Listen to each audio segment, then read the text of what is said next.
بسم اللہ الرحمن الرحیم۔ آج کل ایک کلپ بہت وائرل ہوا ہے کہ ایک صاحب ہیں جو کہہ رہے ہیں کہ نبی صلی اللہ علیہ وسلم نے ارشاد فرمایا وطر کو مغرب کے مشابہ نہ کرو، اور پھر آگے جا کے بڑی دعوے کے ساتھ کہہ رہے ہیں کہ نبی نے اس بات کو بہت کلیئر کر دیا ہے کہ 2 رکعت کے بعد وطر میں آپ قعدہ نہ کریں۔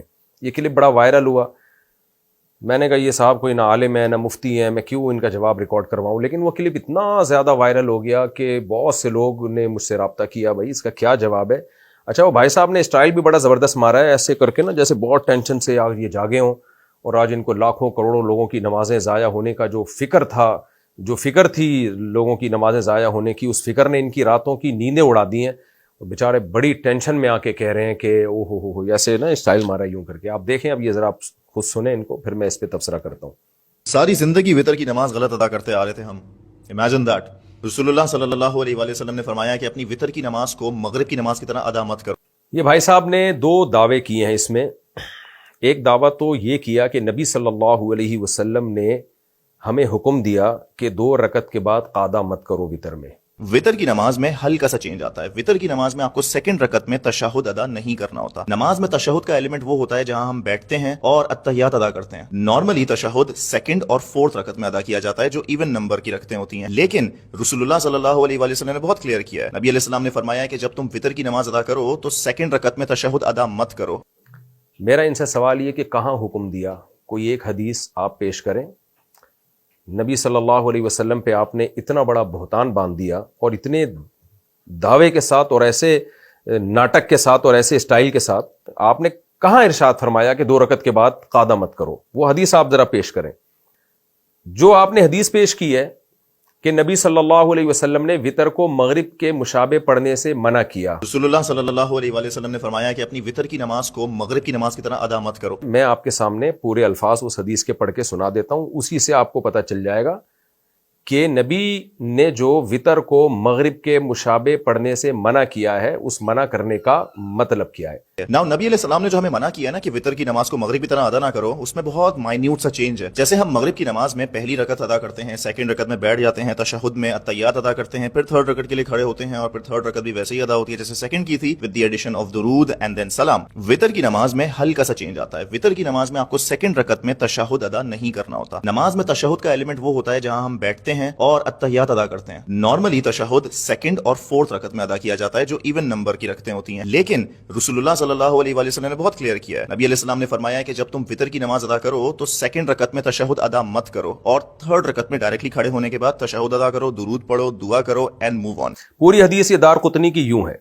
حدثنا عبد الله بن سليمان بن الاشعث قال حدثنا احمد بن صالح قال حدثنا عبد الله بن وهب قال انبأنا سليمان بن بلال قال وحدثنا ابو بکر النیسابوری قال حدثنا موہب بن یزید بن خالد قال حدثنا عبد الله بن وهب قال حدثني سليمان بن بلال عن صالح بن كيسان عن عبد الله بن الفضل عن ابي سلمة بن عبد الرحمن وعبد الرحمن الاعرج عن ابي هريرة رضي الله عنه عن رسول الله صلى الله عليه وسلم قال لا توتروا بثلاث اوتروا بخمس او بسبع ولا تشبهوا بصلاة المغرب۔ پوری حدیث یوں ہے۔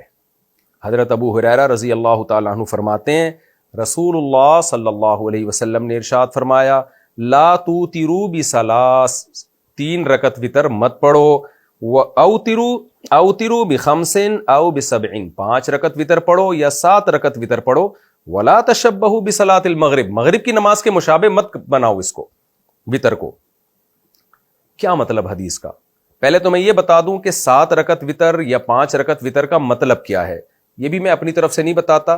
امام بخاری کے شاگرد امام ترمذی، بہت بڑے محدث، وہ فرماتے ہیں کہ حدیث میں جب یہ آتا ہے کہ 5 رکعت وطر پڑھو یا 7 رکعت وطر پڑھو یا 9 رکعت وطر پڑھو، یا حدیث میں جب یہ آتا ہے کہ نبی 9 رکعت وطر پڑھتے تھے، 13 رکعت وطر پڑھتے تھے، تو اس کا مطلب 3 رکعت وطر سمیت پوری جو تہجد کی نماز ہے وہ مراد ہوتی تھی۔ وطر اصل میں عربی میں کہتے ہیں آڈ کو، جو 2 پہ ڈیوائیڈ نہ ہو سکے، ایون آڈ، ایون کہتے ہیں جو 2 پہ ڈیوائیڈ ہو، آڈ جو 2 پہ ڈیوائیڈ نہ ہو۔ تو حدیثوں میں جو آتا ہے 17 رکعت وطر پڑھتے تھے یا 5 رکعت وطر پڑھتے تھے یا 7 وطر پڑھتے تھے، یا نبی نے جو ہمیں حکم دیا کہ 5 رکعت وطر پڑھو 7 وطر پڑھو، اس کا مطلب کیا ہے کہ تہجد کی ٹوٹل رکعتیں 7 ہونی چاہیے یا 9 ہونی چاہیے یا 13 ہونی چاہیے. تو اس حدیث میں یہ پہلے میں امام ترمذی کا حوالہ دے دوں. امام ترمذی کی جلد نمبر 2 صفحہ نمبر 320 پہ لکھتے ہیں قال اسحاق بن ابراہیم معنی ما روی ان النبی صلی اللہ علیہ وسلم کان یوتر ب13 قال انما معناه انه كان يصلي من الليل 13 ركعة مع الوتر. کہتے ہیں جو نبی صلی اللہ علیہ وسلم سے مروی ہے نا کہ آپ صلی اللہ علیہ وسلم 13 رکعت وتر پڑھتے تھے, اس کا مطلب یہ ہوتا ہے کہ وتر سمیت ٹوٹل رکعتیں 13 ہوتی تھیں, یعنی تہجد بھی اس میں ملا کے راوی نے بیان کیا ہے. فنصبت صلاۃ اللیل الی الوتر, تو پوری رات کی نماز وتر کی طرف منسوب کر دی گئی ہے. اور آگے پھر اسی کے آگے انہوں نے دلیل دی ہے کہ حدیث میں آتا ہے اوتروا یا اہل القرآن, اے اہل قرآن وتر پڑھو. تو یہاں صرف وتر مراد نہیں, یہ پوری تہجد وتر سمیت مراد ہے. یہ امام ترمذی کی آپ عبارت دیکھ سکتے ہیں جو اسحاق ابن ابراہیم کے حوالے سے انہوں نے ذکر کی ہے. تو اب حدیث کا مطلب اب سمجھیں. میں دوبارہ اب حدیث کا ترجمہ کرتا ہوں. نبی نے فرمایا لا توتروا بثلاث, دارقطنی کی حدیث جو بھائی صاحب نے پیش کی, 3 رکعت وتر مت پڑھو. او تیرو بخمس او بسبع, 5 پڑھو یا 7 پڑھو. اچھا اس میں تو 5 اور 7 ہے, دارقطنی ہی میں حضرت ابو ہریرہ سے آگے بھی ہے, وہ بھی میں پڑھ دیتا ہوں. حضرت ابو ہریرہ رضی اللہ تعالیٰ عنہ فرماتے ہیں, یہ دارقطنی شرح معانی الآثار میں حدیث نمبر 1739 اس میں ہے, حضرت ابو ہریرہ رضی اللہ تعالیٰ عنہ فرماتے ہیں لا توتروا بثلاث, 3 رکعت وتر مت پڑھو. تشبہوا بالمغرب, اس سے تم مغرب کے مشابہ بنا دو گے اس کو. بلکہ کیا کرو ولیکن, بلکہ لیکن اوتروا بخمس, 5 رکعت وتر پڑھو. او بسبع, 7 پڑھو. او بتسع, یا 9 پڑھو. او ب11 یا 11 پڑھو. صاف پتہ چل گیا بھائی, اس کا مطلب ہے کہ صرف 3 نہیں پڑھو. ہوتا یہ ہے کہ مغرب کی نماز سے پہلے عام طور پر نوافل نہیں پڑھے جاتے, اگرچہ جائز ہیں, حدیث سے ثابت بھی ہیں, لیکن اس کی کوئی زیادہ ترغیب نہیں ہے اور معمول بھی عام طور پہ لوگوں کا نہیں ہوتا. تو نبی صلی اللہ علیہ وسلم فرما رہے ہیں کہ وتر بھی مغرب کی طرح مت پڑھو کہ صرف 3 رکعتیں, بلکہ وتر سے پہلے 2 رکعتیں یا 4 رکعتیں یا 6 رکعتیں یا 8 رکعتیں پڑھو, تاکہ پوری صلاۃ اللیل تمہاری کم سے کم 5 رکعتوں پر مشتمل ہو یا 7 رکعتوں پر مشتمل ہو یا 9 رکعتوں پر مشتمل ہو یا 11 رکعتوں پر مشتمل ہو. یعنی تہجد کا اہتمام کیا کرو, خالی وتر نہیں پڑھ لیا کرو رات کو اٹھ کے, اس سے پہلے نوافل بھی پڑھا کرو. تو یہ استحبابی حکم ہے, وجوبی حکم نہیں ہے, کیونکہ تہجد پڑھنا واجب نہیں ہے. تو یہ ترغیب دی جا رہی ہے کہ وتر سے پہلے بھی نماز ہونی چاہیے. اب دوبارہ حدیث کا میں ترجمہ کر دیتا ہوں آپ سے پوچھتا ہوں کہ اس کے علاوہ کچھ اور مطلب بنتا ہے تو آپ بتائیں. دیکھو حدیث کے الفاظ, حضرت ابو ہریرہ فرماتے ہیں لا توتروا بثلاث, 3 رکعت وتر مت پڑھو. اوتروا بخمس او بسبع, 7 پڑھو یا 5 پڑھو یا 7 پڑھو. ولا تشبہوا بصلاۃ المغرب, سے مغرب کے مشابہ مت کرو. اور یہ جو دارقطنی کی روایت ہے, علامہ امام دارقطنی کہتے ہیں کلہم ثقات, یہ راوی اس کے سب ثقات ہیں. سنن دارقطنی حدیث نمبر 1650 سے صاف پتہ چل گیا بھائی, اس میں کہیں بھی نہیں ہے کہ 2 رکعت کے بعد قعدہ نہیں کرو, بلکہ وتر سے پہلے ہمیں تہجد کا اہتمام بھی کرنا چاہیے. اس حدیث کا ایک اور مفہوم بیان کیا گیا ہے. وہ مفہوم یہ بیان کیا گیا ہے کہ نبی صلی اللہ علیہ وسلم نے جو یہ فرمایا کہ وتر کو مغرب کے مشابہ نہ کرو, اس کا مطلب کیا ہے کہ مغرب کی تیسری رکعت میں قراءت نہیں ہوتی, یعنی وجوبی طور پر اختیاری ہے کہ آپ کر لیں نہ کریں, لازمی نہیں ہے. جبکہ وتر میں آپ کو تیسری رکعت میں قراءت لازمی کرنی ہے, وہ خالی نہیں ہو سکتی. اور یہ بھی مفہوم حدیث سے ثابت ہے, یعنی موقوف حدیث سے, صحابہ کے اقوال سے ثابت ہے. میں آپ کے سامنے یہ حدیث پیش کرتا ہوں. علامہ بدر الدین عینی رحمہ اللہ تعالی نخب الافکار فی تنقیح مبانی الاخبار فی شرح معانی الآثار جلد نمبر 5 صفحہ نمبر 106 پر سند کے ساتھ یہ حدیث پیش کرتے ہیں.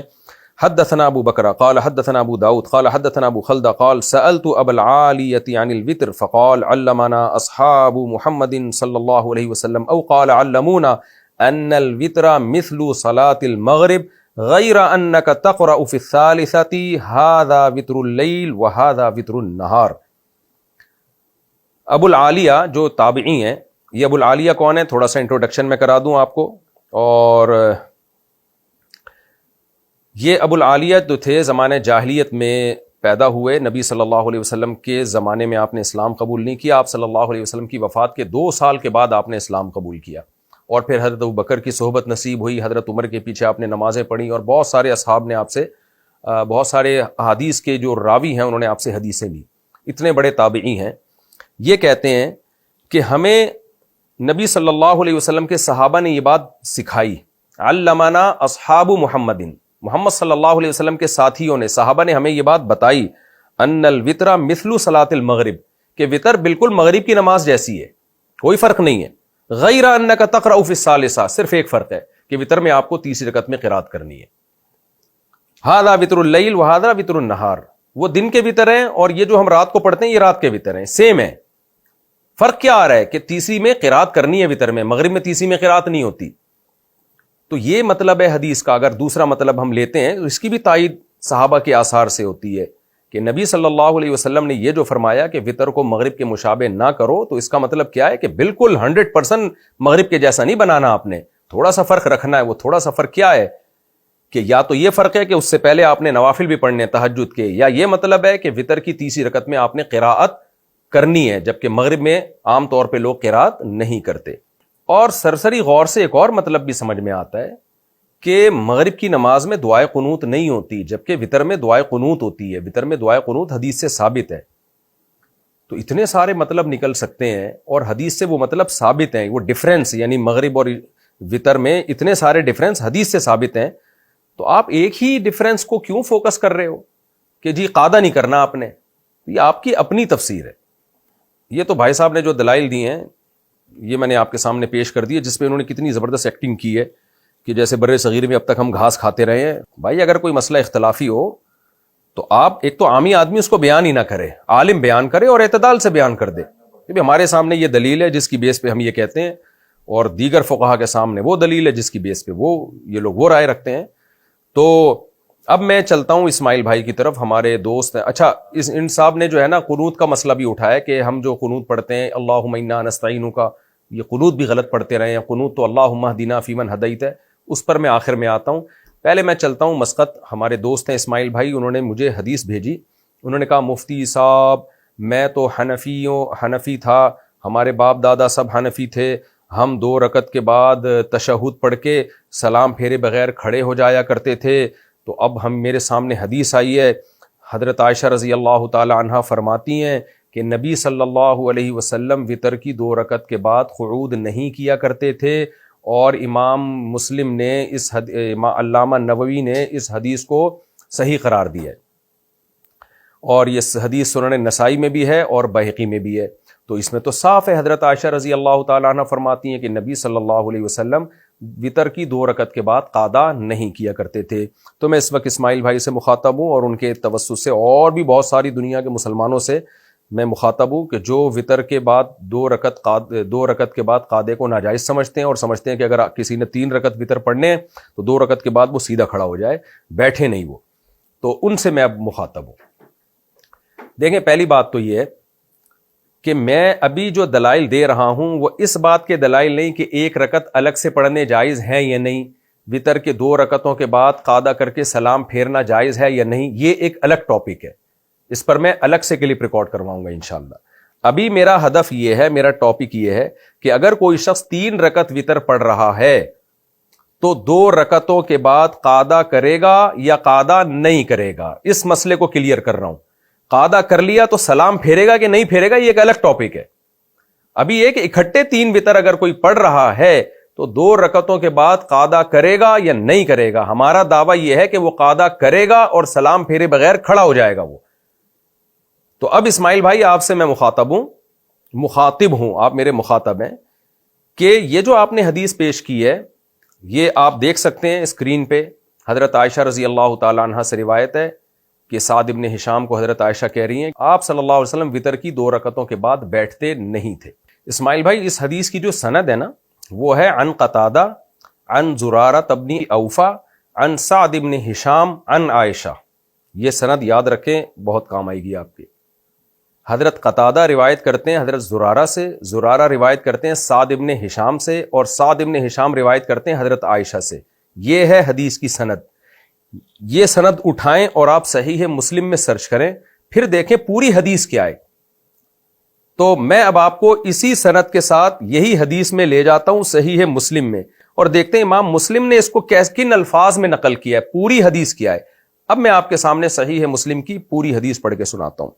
صحیح مسلم کی حدیث نمبر 746، اس میں حضرت قتادہ حضرت زرارہ سے اور وہ سعد ابن ہشام سے روایت کرتے ہیں حضرت عائشہ سے، لمبی حدیث ہے، آگے چلتے ہیں ہم۔ حدیث کے الفاظ ہیں وَيُصَلِّي 9 رَكَعَاتٍ۔ اچھا، اس میں پہلے الفاظ یہ ہیں کہ حضرت سعد ابن ہشام سیدہ عائشہ سے پوچھتے ہیں انبئینی عن وطر رسول اللہ صلی اللہ علیہ وسلم، اے ام المومنین آپ مجھے نبی کے وطر کے بارے میں بتائیں۔ یہ اسپیسیفک سوال ہی وطر کے بارے میں ہو رہا ہے۔ سیدہ عائشہ نے فرمایا نبی صلی اللہ علیہ وسلم یصلی 9 رکعات، آپ 9 رکعتیں پڑھتے تھے، لا یجلس فیہا الا فی الثامنہ، آپ اس میں نہیں بیٹھتے مگر 8ویں رکعت میں، فیذکر اللہ ویحمدہ ویدعوہ ثم ینہض ولا یسلم، آپ اس میں پھر اللہ کی حمد و ثنا کرتے یعنی اتحیات پڑھتے، جیسے کہ دوسری حدیث میں پتہ چلتا ہے۔ اس کے بعد ینہض، آپ کھڑے ہو جاتے، سلام نہیں پھیرتے تھے، ثم یقوم، کھڑے ہوتے، فیصلی التاسعۃ، 9ویں رکعت پڑھتے، ثم یقعد، پھر قعدہ کرتے، اللہ کی حمد و ثنا کرتے، ثم یسلم تسلیما یسمعنا، پھر اتنی زور سے سلام کرتے کہ ہمیں آواز آتی، یعنی سلام پھیرتے کہ ہمیں آواز آتی اس سلام کی۔ اس میں کیا ہے کہ نبی صلی اللہ علیہ وسلم 9 رکعتیں پڑھتے اور ان 9 میں 8ویں رکعت کے بعد بیٹھتے۔ یہ 8ویں رکعت حقیقت میں وتر کی دوسری رکعت تھی، اس میں بیٹھتے اور پھر تیسری رکعت کے لیے کھڑے ہوتے، پھر سلام پھیرتے۔ اس سے صاف پتہ چل رہا ہے کہ سیدہ عائشہ حضرت سعد ابن ہشام کو جو نبی کا وتر بتا رہی ہیں، نبی صلی اللہ علیہ وسلم کا، اس میں بتا رہی ہیں کہ آپ 8ویں رکعت کے بعد بیٹھتے، سلام پھیرے بغیر کھڑے ہو جاتے اور تیسری رکعت کے بعد آپ سلام پھیرتے۔ پھر آگے حدیث کے الفاظ کیا ہیں کہ ثم یصلی رکعتین بعد ما یسلم وهو قاعد، پھر آپ 2 رکعتیں پڑھتے بیٹھ کے، فتلک 11 رکعتین یا بنیا، اس طرح یہ ٹوٹل 11 رکعتیں ہو جاتی تھیں اے میرے بچے۔ حضرت سعد بن ہشام کو محبت سے کہہ رہی ہیں اے میرے بچے، تو فرمایا کہ اے میرے بچے یہ ٹوٹل 11 رکعتیں ہوتی تھیں، یعنی 3 رکعت وتر کے بعد 2 رکعت بیٹھ کے پڑھتے، اور اس سے پہلے آپ صلی اللہ علیہ وسلم 6 رکعتیں پڑھتے، تو 6 اور 3 9 اور اس کے بعد 2 رکعت، یہ ٹوٹل 11 رکعتیں ہو گئی۔ تو اس سے صاف پتہ چلتا ہے وتر کی 2 رکعتوں کے بعد بیٹھتے۔ ہاں، یہاں ایک سوال پیدا ہوتا ہے، اس حدیث میں تو الفاظ ہی ہیں لا یجلس فیہا الا فی الثامنہ، کہ نبی صلی اللہ علیہ وسلم 8ویں رکعت کے بعد ہی بیٹھتے۔ اس سے ایک اشکال ہوتا ہے کہ اس سے پتہ چلتا ہے کہ پھر وہ 8 رکعتیں کنٹینیو پڑھتے، آپ بیچ میں جلسہ ہی نہیں ہوتا تھا، 2 رکعت کے بعد بیٹھتے ہی نہیں تھے، تو ایسا نہیں ہے۔ دوسری حدیثوں میں وضاحت ہے، صحیح ہے۔ اب وہ کون سی حدیثیں ہیں وہ میں آپ کے سامنے پڑھ کے سنا دیتا ہوں، جس سے صاف پتہ چلتا ہے کہ نبی صلی اللہ علیہ وسلم ہر 2 رکعت کے بعد بیٹھا کرتے تھے۔ وہ حدیثیں میں بعد میں بتاؤں گا، وہ تو بہت مشہور ہیں۔ تو یہاں حضرت عائشہ کا مقصد یہ نہیں ہے کہ کسی 2 رکعتوں کے بعد آپ بیٹھتے ہی نہیں تھے، بلکہ مطلب یہ وہ والا بیٹھنا جو سلام کے لیے بیٹھنا ہوتا ہے۔ دیکھیں، قعدے کی 2 قسمیں ہوتی ہیں، نماز میں جو جلوس ہوتا ہے اس کی 2 قسمیں ہوتی ہیں۔ ایک جلوس وہ ہوتا ہے جو نماز کے خاتمے کے لیے ضروری ہے، 2 رکعتوں کے بعد آپ کو سلام اگر پھیرنا ہے تو بیٹھنا پڑے گا، اور ایک قعدہ وہ ہوتا ہے جو سلام پھیرنے کے لیے نہیں ہے، بلکہ 4 رکعت اور 3 رکعت والی نمازوں میں 2 رکعت کے بعد والی جو رکعتیں ان میں فاصلے کے لیے ہوتا ہے۔ تو سیدہ عائشہ کا مطلب یہ نہیں ہے کہ 2 رکعتوں کے بعد آپ کبھی بیٹھتے ہی نہیں تھے، بلکہ مطلب یہ ہے کہ وہ والا بیٹھنا جو دوسری رکعت اور تیسری رکعت میں فصل کے لیے ہوتا ہے، وہ والا بیٹھنا نہیں تھا۔ وہ والا بیٹھنا صرف وتر کی دوسری رکعت کے بعد ہوتا تھا، اس سے پہلے جو بیٹھنا تھا وہ یہ والا بیٹھنا نہیں تھا۔ اس کی نفی ہے، مطلق بیٹھنے کی نفی نہیں ہے کہ بیٹھتے ہی نہیں تھے، کنٹینیو آپ 8 رکعتیں پڑھتے تھے، اس کی نفی نہیں ہے، کیونکہ حضرت عائشہ دوسری حدیثوں میں اس کو کلیئر کر چکی ہیں۔ وہ حدیثیں بھی میں آپ کے سامنے پڑھ کے سنا دیتا ہوں۔ یہ صحیح ہے بخاری، صحیح ہے مسلم کی، متفق علیہ صحیح حدیث ہے۔ حضرت عائشہ رضی اللہ تعالیٰ عنہ فرماتی ہیں کہ ما کان یزید فی رمضان ولا فی غیری علی 11 رکعۃ یصلی 4 رکعات فلا تسأل عن حسنہن وطولہن ثم یصلی 4، 4 رکعتیں پڑھتے، پھر نبی 4 رکعتیں پڑھتے۔ تو 4 کا کیا مطلب ہے؟ سب شارح نہیں بتاتے ہیں کہ یا تو یہ 4 ایک سلام سے ہوتی تھیں اور 2 قعدے ہوتے تھے، یا یہ ہوتا تھا کہ 2 رکعت کے بعد سلام پھرتے، پھر 2 رکعت کے بعد سلام پھر کے آرام کرتے، یعنی 4 رکعت کے بعد بہرحال قعدہ ہوتا تھا۔ دوسری حدیث صحیح ہے بخاری کی، حدیث نمبر 946، جس میں عبداللہ بن عمر فرماتے ہیں کہ نبی صلی اللہ علیہ وسلم سے پوچھا کہ رات کی نماز کے بارے میں، فقال رسول اللہ صلی اللہ علیہ وسلم صلاۃ اللیل مثنا مثنا، رات کی نمازیں دو دو رکعتیں کر کے ہیں۔ اس سے صاف پتہ چلتا ہے کہ ہر 2 رکعت کے بعد قادہ ہوتا تھا۔ اسی طرح عبداللہ بن عباس رضی اللہ تعالیٰ عنہ کی روایت ہے جس میں حضرت عبداللہ بن عباس، صحیح بخاری حدیث نمبر 947، حضرت عبداللہ بن عباس رضی اللہ عنہ فرماتے ہیں کہ نبی صلی اللہ علیہ وسلم نے تہجد میں صلی رکعتین، 2 رکعتیں پڑھی، ثم رکعتین، پھر 2 رکعتیں پڑھی، ثم رکعتین، پھر 2 رکعتیں پڑھی، ثم رکعتین، پھر 2 رکعتیں پڑھی، ثم رکعتین، ثم اوتر، پھر اس کے بعد آپ نے وتر پڑھے۔ تو 2 رکعتیں کر کے ہے۔ تو اب ان بخاری کی حدیثوں کو مسلم کی حدیثوں کے ساتھ ملائیں، مسلم کی حدیث کے ساتھ، تو صاف پتہ چل جائے گا حضرت عائشہ جو یہ کہہ رہی ہیں کہ نبی 9 رکعتیں پڑھتے تھے اور 8ویں کے بعد بیٹھتے تھے، تو یہاں بیٹھنے کا مطلب وہ والا بیٹھنا جو دوسری رکعت اور تیسری رکعت میں فصل کے لیے ہوتا ہے۔ تو اس میں صاف پتہ چل رہا ہے کہ نبی صلی اللہ علیہ وسلم وتر کی دوسری رکعت کے بعد بیٹھتے تھے۔ اسماعیل بھائی اب آپ دیکھیں، آپ نے جو حدیث پیش کی ہے وہ ہے بہقی کی، اسی سند سے میں جو حدیث پیش کر رہا ہوں وہ ہے صحیح مسلم کی۔ اس میں صاف ہے کہ نبی 2 رکعتوں کے بعد قادہ کیا کرتے تھے۔ اب یا تو ہم اس صحیح مسلم کی حدیث کی بیس پر بہقی کی حدیث کو رد کر دیں کہ بھائی وہ اس کے ٹکر کی نہیں ہے لہذا اس کو قبول نہیں کیا جائے گا، یا اس کی کوئی مناسب تعویل کر لیں۔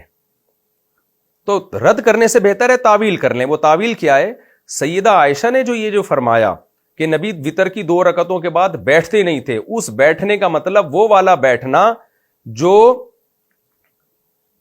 سلام پھیرنے کے لیے بیٹھنا ہوتا ہے۔ تو سیدہ عائشہ اصل میں رد کر رہی ہیں ان لوگوں پہ جو 2 رکعت کے بعد قادہ کر کے سلام پھیر دیتے ہیں، ان پہ رد کر رہی ہیں۔ بھائی سلام پھیرنے والا بیٹھنا نہیں تھا، اور یہ ہوائی بات نہیں ہے، اس کی تائید سائی کی اس حدیث سے ہوتی ہے جس میں یہی حدیث ہے، یہی راوی ہیں، حضرت قتادہ زرارہ ابن اوفا سے، زرارہ ابن ابی اوفا سعد ابن ہشام سے، سعد ابن ہشام سیدہ عائشہ سے نقل کرتے ہیں کہ نبی حضرت عائشہ رضی اللہ تعالی عنہ فرماتی ہیں کان النبی صلی اللہ علیہ وسلم لا یسلم رکعتین الوتر، نبی صلی اللہ علیہ وسلم وتر کی 2 رکعتوں کے بعد سلام نہیں پھیرتے تھے۔ وہی سند ہے بالکل۔ اس سے صاف پتہ چل رہا ہے بھائی سیدہ عائشہ کا اصل مقصد سلام کی نفی کرنا ہے، قادے کی نفی کرنا نہیں ہے۔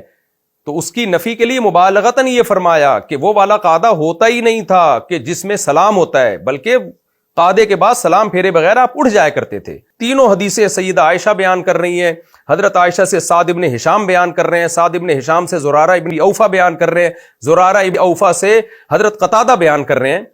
تو اب اس کے بعد کیا رہ گیا؟ صاف پتہ چلتا ہے بھائی وتر کی 2 رکعتوں کے بعد قادہ بھی ہوتا تھا اور سلام پھیرے بغیر نبی صلی اللہ علیہ وسلم اٹھ جایا کرتے تھے۔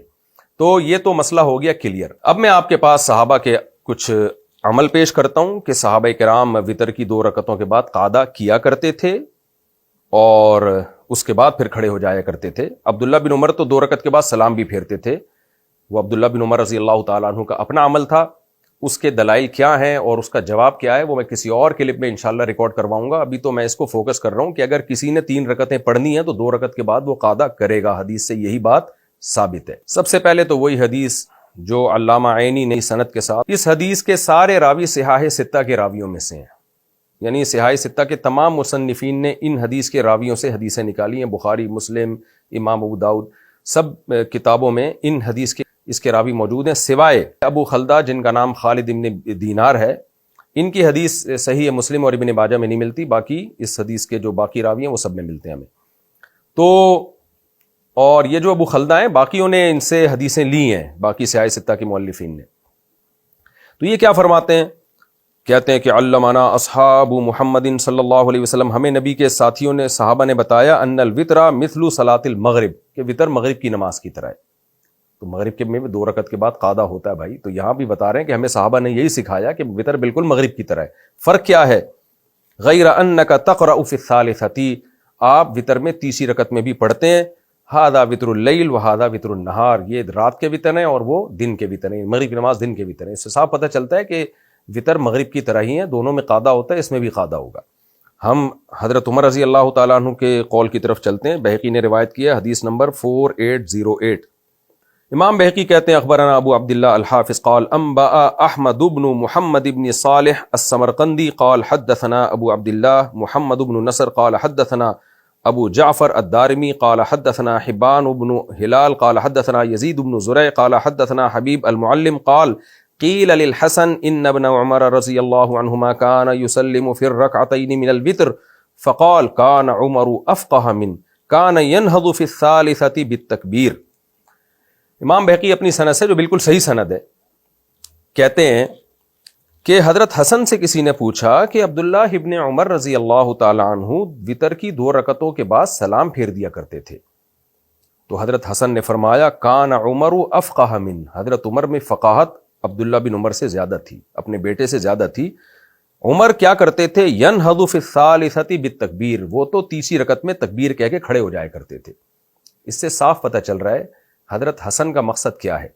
کہنے والا کہہ رہا ہے کہ وہ 2 رکعت کے بعد سلام پھیرتے تھے، تو حضرت حسن سلام کی نفی کر رہے ہیں کہ حضرت عمر سلام نہیں پھیرتے تھے، وہ تو 2 رکعت کے بعد کھڑے ہو جایا کرتے تھے، یعنی سلام پھیرے بغیر کھڑے ہو جایا کرتے تھے. اس سے قادے کی نفی نہیں ہے بلکہ قادے کا اس بات ہو رہا ہے. اس لیے کہ اگر حضرت عمر قادہ ہی نہ کر رہے ہوتے تو حضرت حسن کہتے تم سلام کی بات کر رہے ہو، حضرت عمر تو قادہ بھی نہیں کرتے تھے، وہ تو 2 رکعتوں کے بعد بیٹھتے ہی نہیں تھے، بلکہ بتا رہے ہیں کہ وہ سلام نہیں پھیرتے تھے بلکہ کھڑے ہو جایا کرتے تھے تیسری رکعت کے لیے. اور اگر آپ اسی پہ مصر ہیں کہ نہیں جی حضرت حسن کا مقصد یہ ہے کہ قادہ ہی نہیں کرتے تھے، ڈائریکٹ کھڑے ہو جاتے تھے، اول تو حدیث کے صاف سیاق و سباق سے پتہ چل رہا ہے کہ حضرت حسن کا یہ مقصد نہیں ہے. میں دوبارہ ترجمہ کر دیتا ہوں. دیکھیں، ان سے کہا جا رہا ہے عبداللہ بن عمر 2 رکعتوں کے بعد سلام پھیرتے تھے، یعنی سلام پھیرتے تھے، تو کیا یہ گویا سلام پھیرنا درست ہے؟ یہ سوال کیا جا رہا ہے. تو حضرت حسن کیا فرما رہے ہیں؟ نہیں بھائی، حضرت عمر تو 2 رکعتوں کے بعد کھڑے ہو جایا کرتے تھے، یعنی سلام پھیرے بغیر کھڑے ہو جایا کرتے تھے، یعنی وہ سلام نہیں پھیرتے تھے. اس سے صاف پتہ چل رہا ہے کہ قادہ ہوتا تھا. اور پھر بھی اگر آپ کہتے ہیں کہ نہیں جی یہ جو ینہضو کا لفظ ہے اس کا مطلب یہی ہے کہ ڈائریکٹ کھڑے ہو جایا کرتے تھے، تو اس کے جواب میں صحیح مسلم کی وہی حدیث آپ کی خدمت میں دوبارہ پیش کروں گا جو ابھی میں نے حضرت عائشہ کی پیش کی ہے. اس میں سیدہ عائشہ رضی اللہ تعالی عنہ کیا فرما رہی ہیں؟ نبی صلی اللہ علیہ وسلم وطر کی 2ری رکعت کے بعد بیٹھتے تھے. حدیث کے الفاظ ہیں 8ویں رکعت کے بعد، جو تہجد کی 8ویں ہوتی تھی، وطر کی 2ری، اور اس میں بھی بالکل یہی الفاظ ہیں کہ نبی صلی اللہ علیہ وسلم بیٹھتے تھے، اتحیات پڑھتے، ثم ینہض ولا یسلم، پھر آپ کھڑے ہو جایا کرتے تھے، سلام نہیں پھیرتے تھے. تو اس میں سیدہ عائشہ کہہ رہی ہیں لا یجلس فیہا الا فی الثامنہ، 8ویں کے بعد آپ بیٹھتے تھے اور ثم ینہض، نہوض کرتے تھے اور سلام نہیں پھیرتے تھے. تو وہاں بھی نہوض کا مطلب بیٹھنے کے بعد نہوض ہے. تو حضرت عمر کی والی اس سے جو منقول حدیث ہے اس میں بھی نہوض کا مطلب بغیر قعود کے نہوض نہیں ہے، مراد کیا ہے؟ سلام پھیرے بغیر ڈائریکٹ کھڑے ہو جانا. تو حضرت عمر سے بھی یہ ثابت ہو گیا کہ آپ 2 رکعتوں کے بعد سلام نہیں پھیرتے بلکہ تیسری رکعت کے لیے کھڑے ہو جایا کرتے تھے.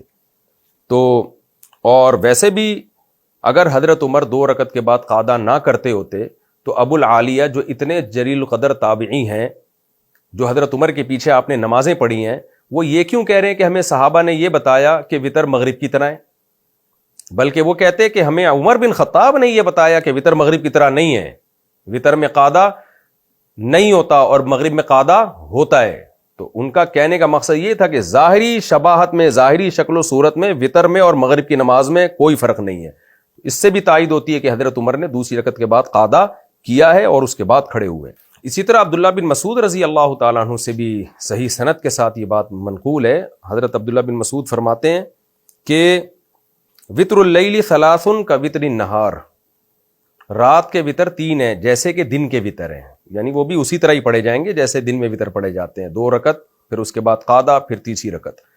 تو اس سے اور عبداللہ بن مسعود رضی اللہ تعالیٰ عنہ کا یہ آپ اس میں دیکھ سکتے ہیں اسکرین پہ ان کی حدیث کا ریفرنس.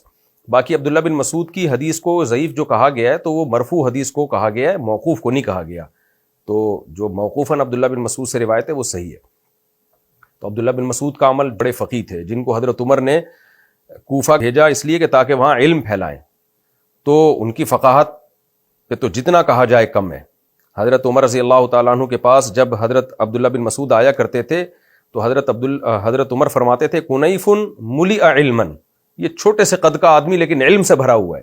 اتنے بڑے فقیہ صحابی اور حضرت عمر، اور پھر ابو العالیہ کا بیان کہ صحابہ کرام نے ہمیں اس طرح سے وطر سکھائے ہیں. ان سب کی نمازوں کو یہ بھائی صاحب نے کیا کہہ دیا؟ غلط پڑھتے آئے تھے. ساری زندگی وطر کی نماز غلط ادا کرتے آ رہے تھے ہم. Imagine that. تو اس لیے لوگ کنفیوز نہ ہوں، وطر کا طریقہ یہی راجح ہے. 2 رکعت کے بعد آپ نے قعدہ کرنا ہے، تیسری رکعت کے لیے آپ نے پھر کھڑے ہونا ہے. باقی اگر اس میں مجتہدین کا کچھ اختلاف ہے یا تابعین میں سے کسی نے کوئی اختلاف کیا ہے تو وہ سب ہمارے لیے قابل احترام ہے. اجتہادی مسائل میں اختلاف رحمت ہے, زحمت نہیں ہے, اور اس رحمت کے فائدے ہوتے ہیں. لیکن دلیل کی دنیا میں جو راجح بات ہے وہ یہی راجح بات ہے جو میں نے آپ کے سامنے پیش کی احادیث کی روشنی میں. حضرت عمر کا قول, صحابہ کا عمل, اور اس کے بارے میں حضرت عبداللہ بن مسعود جیسے صحابی کا عمل, اور خود نبی کا اپنا عمل صحیح مسلم کی حدیث میں. تو اس سے یہ بات میرا خیال ہے 2-2-4 کی طرح ثابت ہو گئی کہ وطر 3 رکعت میں 2 رکعت کے بعد قادہ ہوگا, سلام پھیرے بغیر آپ کھڑے ہو جائیں گے. اب ہم اگلے مسئلے کی طرف چلتے ہیں جو انہوں نے قنوت کا مسئلہ چھیڑا ہے کہ دعائے قنوت یہ والی نہیں, وہ والی نہیں, یہ والی. تھرڈ رکعت میں ایک اور ایڈیشن یہ بھی ہوتا ہے کہ قنوت نازلہ پڑھنی ہوتی ہے. ناؤ سب کانٹیننٹ میں یہ کلچر ہے کہ قنوت نازلہ کی جگہ دعائے قنوت پڑھی جاتی ہے. پہلی بات تو میں آپ کو یہ عرض کروں کہ اس بارے میں بر صغیر کے علماء کا موقف جن پر یہ رد کرنا چاہ رہے ہیں, یا فقہ حنفی جن کو یہ اصل میں نام لیے بغیر ہدف بنانا چاہ رہے ہیں, فقہ حنفی کا موقف یہ نہیں ہے کہ اللہم اہدنا فیمن ہدیت یہ والی دعائے قنوت نہیں پڑھنی چاہیے, اللہم انا نستعینک کا ہی پڑھنی چاہیے. فقہ حنفی کا جو اصل موقف ہے وہ وہی ہے جو قرآن و سنت سے اور حدیث اور صحابہ سے ثابت ہے. وہ کیا ہے کہ بہتر ہے کہ آپ دونوں دعائیں پڑھیں, اللہم انا نستعینک والی بھی پڑھیں, اللہم اہدنا فیمن ہدیت والی بھی پڑھیں. اور فقہ حنفی کی جتنی بھی فتوے کی کتابیں ان میں یہی لکھا ہوا ہے. عوام کی سہولت کے لیے علماء ایک دعا سکھا دیتے ہیں تو اس لیے عوام میں ایک دعا رائج ہو گئی, تو اس میں کوئی فرق نہیں ہے, اس سے کوئی فرق نہیں پڑتا. یہ کوئی حدیث کی مخالفت نہیں ہے. بلکہ احناف کا تو اس میں اصل موقف یہ ہے جو سعودیہ کے علماء کا موقف ہے, جو امام احمد بن حنبل کا موقف ہے کہ کوئی بھی دعا پڑھ سکتے ہیں آپ. تو دعا کا موقع تو کوئی اسپیسیفک کوئی مخصوص الفاظ ضروری نہیں ہے. تو میں پہلے سعودی عرب کے مشہور عالم کا موقف آپ کے سامنے پیش کر دیتا ہوں. سعودی عرب کے ماضی قریب میں گزرے ہوئے ایک بہت بڑے مفتی شیخ صالح العثیمین رحمہ اللہ تعالیٰ فرماتے ہیں فلا بأس ان يزيد الانسان على هذا الدعاء في قنوت الوتر وان كان وحده فليدعو بما شاء ولكن الافضل ان يختار الانسان جوامع الدعاء. ریفرنس آپ کے سامنے اسکرین پہ. کہتے ہیں کہ بھئی کوئی حرج نہیں ہے اس میں کہ انسان اس دعا پہ کوئی اضافہ بھی کر لے, اور اگر اکیلا ہو تو جو چاہے دعا مانگ لے, لیکن افضل یہ ہے کہ جامع دعا مانگے. یعنی ایسی حدیث سے کوئی ایسی دعا سلیکٹ کرے جو بڑی جامع دعا ہو, یعنی کوئی مخصوص دعا اس میں ضروری نہیں ہے. بھائی صاحب کیا کہہ رہے ہیں, ہم دعائے قنوتی غلط پڑھتے آ رہے ہیں. اب فقہ حنفی کا کیا موقف ہے اس بارے میں وہ بھی میں آپ کے سامنے پیش کر دیتا ہوں. طرح بدائع الثناء میں علامہ کاسانی رحمہ اللہ تعالیٰ فرماتے ہیں کہ اگر کوئی قنوت میں ولو قرأ معه غیرہ کان حسن, اگر کوئی اللہم انا نستعین کے ساتھ دوسری دعا بھی پڑھتا ہے تو بھی بہتر ہے. اور بہتر یہ ہے کہ وہ دعا پڑھ لے, یعنی اللہم انا نستعینک کے بعد وہ دعا پڑھ لے جو نبی صلی اللہ علیہ وسلم نے حسن ابن علی رضی اللہ عنہ کو سکھائی تھی, اللہم اہدنا فیمن ہدیت. اور اسی طرح آگے جا کے یہ بھی لکھتے ہیں کہ کوئی بھی دعا پڑھ سکتا ہے. تو خلاصہ یہ نکلا کہ یہ کوئی اتنا بڑا مسئلہ نہیں ہے جس میں انہوں نے لوگوں کو کنفیوژن میں ڈال دیا کہ یہ والی قنوت ہے وہ والی نہیں ہے. دونوں قنوت حدیث سے ثابت ہیں. ہمارے نزدیک بہتر یہ ہے کہ پہلے اللہم انا نستعینک والی دعا پڑھ لے, اس کے بعد اللہم اہدنا فیمن ہدیت پڑھ لے. اور اس بارے میں علماء کے فتاوی موجود ہیں, سب کچھ حدیث سے ثابت ہے.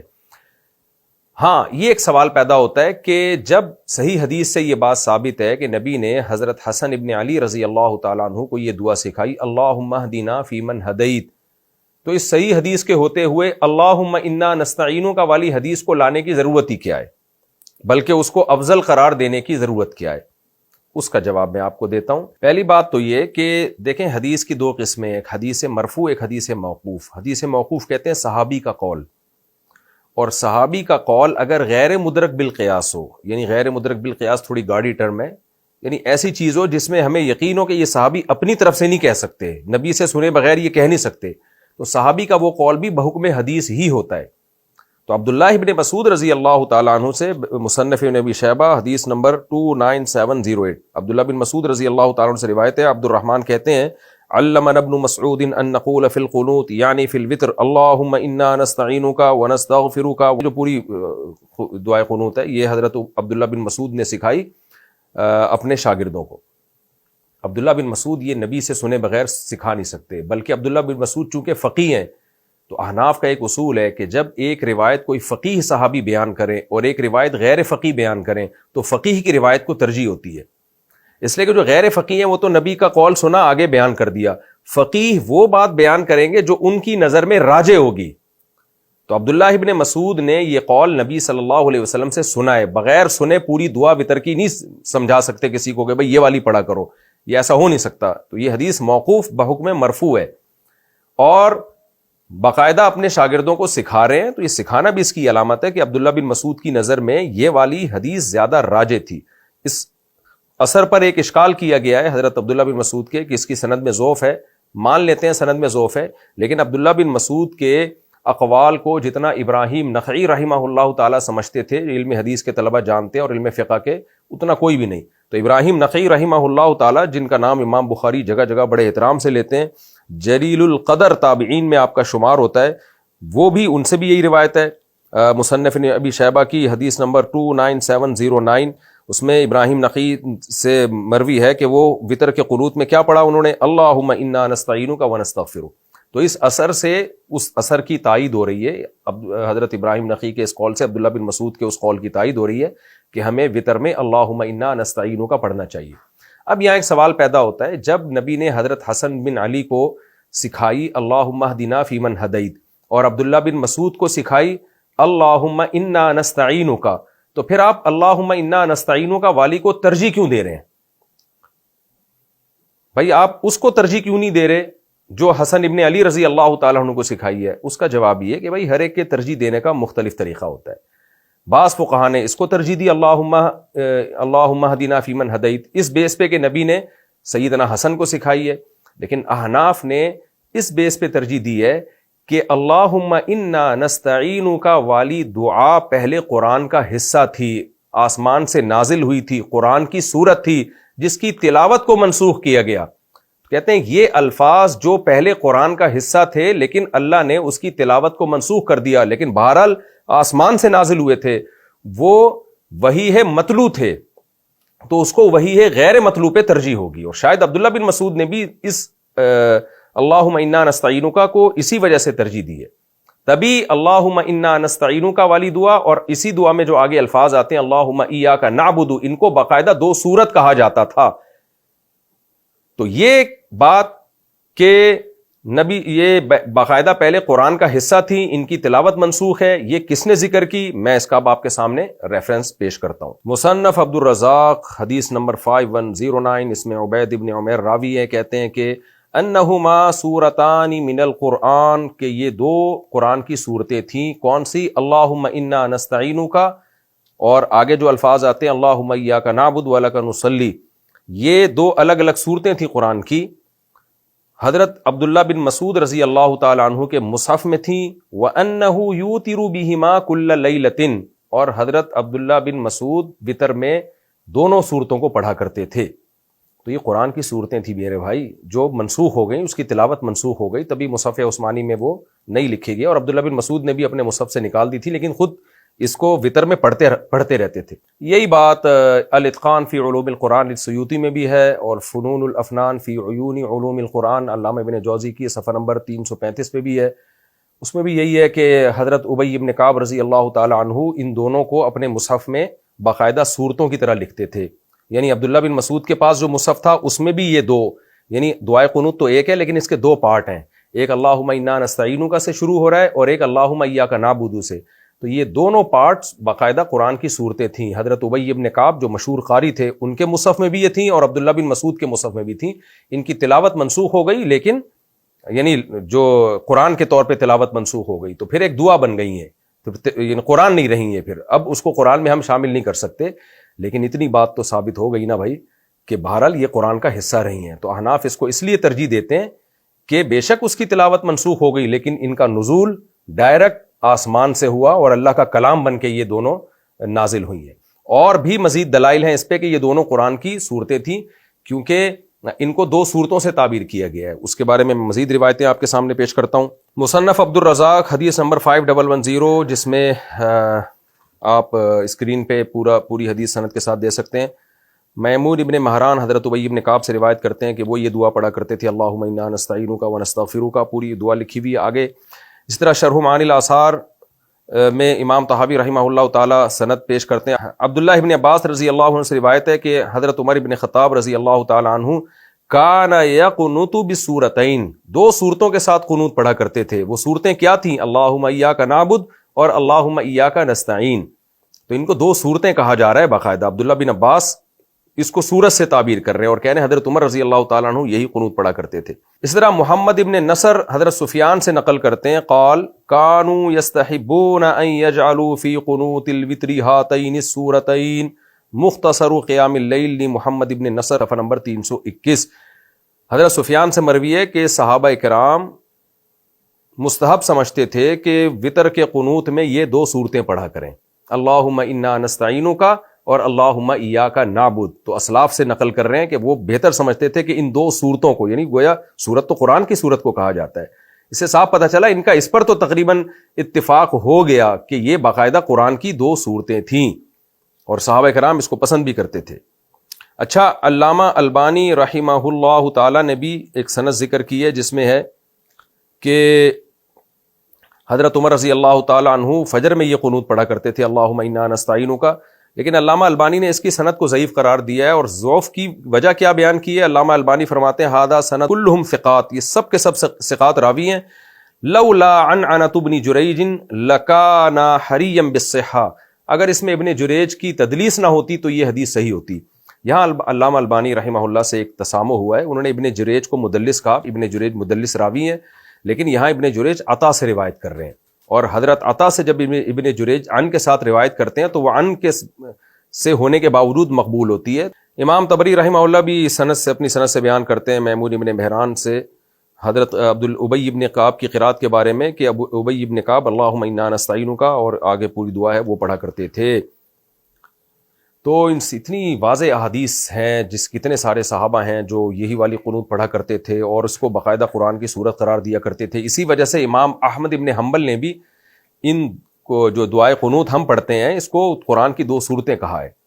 اور امام احمد بن حنبل سے 2 قول ہیں اس بارے میں کہ کون سی والی دعائے قنوت پڑھی جائے. میں امام احمد بن حنبل کا قول پڑھ کے آپ کو سنا دیتا ہوں. امام احمد بن حنبل یہ امام بخاری کے استاذ ہیں, یہ بات ذہن میں رکھیں, اور امام بخاری سے زیادہ بڑے فقیہ ہیں.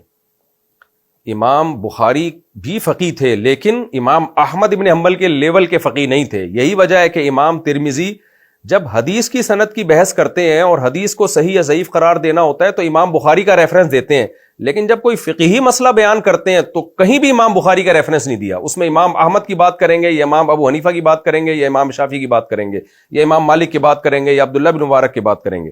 تو ہم دیکھتے ہیں امام احمد بن حنبل کیا فرماتے ہیں.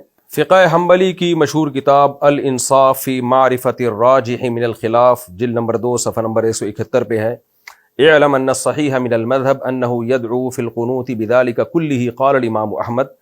کہتے ہیں کہ صحیح مذہب یہ ہے, یعنی فقہ حنبلی کا جو صحیح رائے ہے وہ یہ ہے کہ جتنی دعائیں حدیث میں ہیں وہ سب کی سب پڑھ سکتا ہے. امام احمد بن حنبل نے فرمایا یدعو بدعاء عمر, وہ دعا پڑھے جو حضرت عمر پڑھا کرتے تھے, اللہم انا نستعینک, آگے پوری دعا. اسی طرح امام احمد نے فرمایا کہ وہ دعا پڑھے جو حضرت حسن کو نبی نے سکھائی, اللہم اہدنا فیمن ہدیت. یعنی امام احمد پہلے اللہم انا نستعینک والی ذکر کر رہے ہیں, اس کے بعد اللہم اہدنا والی. پھر آگے فرماتے ہیں واقتصر بعض الاصحاب علی دعاء اللہم اہدنا فیمن ہدیت. بعض ہمارے اصحاب یعنی فقہ حنبلی کے علماء نے کہا کہ صرف اللہم اہدنا فیمن ہدیت پڑھے. اور پھر آگے خود الانصاف کے مؤلف کہتے ہیں کہ امام احمد ایک روایت میں کہتے ہیں کہ بہتر یہی ہے کہ صرف اللہم اہدنا پڑھ لے, یہ بھی ٹھیک ہے. دوسری روایت میں کہتے ہیں کہ یستحب بالصورتین, بہتر یہ کہ اللہم انا نستعینک کا پڑھے اور اللہم ایاک نعبد والی جو ہم پڑھتے ہیں. یعنی امام احمد سے بھی اس بارے میں 2 روایتیں, ایک روایت یہ کہ اللہم اہدنا پڑھے, دوسری روایت یہ کہ اللہم انا نستعینک کا پڑھے. لیکن اس میں اہم بات یہ ہے کہ امام احمد نے بھی اس کو 2 صورتیں قرار دیا, یعنی انہوں نے وہ کہہ رہے ہیں بہتر ہے وہ 2 صورتیں پڑھ لیں. تو اس سے خلاصہ کیا نکلا کہ دونوں دعائیں حدیث سے ثابت ہیں. یہ کوئی اتنا پیچیدہ مسئلہ نہیں تھا کہ بھائی صاحب نے کلپ بنا کے عوام کو ڈال دیا اور کنفیوز کر دیا کہ بر صغیر کے علماء جو اب تک کرتے آ رہے ہیں وہ تو غلط کرتے آ رہے ہیں, اصل دعا تو ہی ہے. دعائے قنوت از اللہم انا نستعینک و نستغفرک, اینڈ قنوت نازلہ از اللہم اہدنی فیما ہدیت. یہ 2 ڈیفرنٹ دعائیں ہیں. بچپن سے ہمیں بتایا جا رہا ہے کہ 2nd رکعت میں بیٹھنا ہے, اتحیات پڑھنا ہے, پھر 3rd رکعت میں کھڑے ہونا ہے, اور پھر 3rd رکعت میں رکوع میں جانے سے پہلے دعائے قنوت پڑھنی ہے. لیکن نبی علیہ السلام کی سنت تھی کہ وہ قنوت نازلہ پڑھا کرتے تھے. بھائی دونوں دعائیں حدیث سے ثابت ہیں, بہتر ہے دونوں دعائیں پڑھے. دونوں نہیں پڑھ سکتا تو ہماری رائے میں اللہم انا نستعینک والی پڑھ لے, کیونکہ وہ قرآن کا حصہ تھی, وہ عبداللہ بن مسعود نے سکھائی, ابی ابن کعب نے سکھائی, حضرت عمر وہ پڑھا کرتے تھے. اور اگر کسی کی رائے یہ کہ اللہم اہدنا پڑھ لے تو بھی ٹھیک ہے. میرا مقصد تو صرف یہ بتانا ہے کہ یہ بھائی صاحب ٹھیک نہیں ہے جو لوگوں میں بلا وجہ کی کنفیوژن پیدا کر رہے ہیں. وما علینا الا البلاغ.